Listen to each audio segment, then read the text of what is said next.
in case you ever considered Land Rover's stylish Range Rover Velar model to be a little too low-key, here's a little something from Startech that might turn things around for you. The German tuner started with the front of the Velar, where a new bumper was installed, featuring an integrated spoiler and larger rear intakes. This front-end design can be combined with both the production bodywork, as well as the 16-piece widebody kit, which adds another 60 mm (2.36 in width. Underneath the larger wheel arches lay the black 22-inch Startech Monostar M wheels, with a 5 double-spoke design.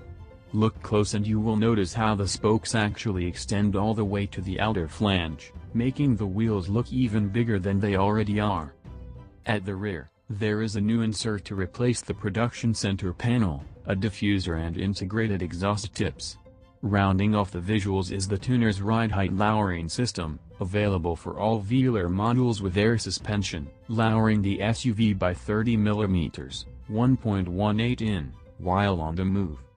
Another interesting mod you can order from Startech is the Sound XDR module, available for all gasoline and diesel versions of the Velar. What this electronic sound generator does is produce a virtual gasoline V8 sound, without being annoyingly loud, says the tuner. Finally, for the interior, customers can opt for fine leather and Alcantara upholstery, as well as matching wood and carbon fiber trim.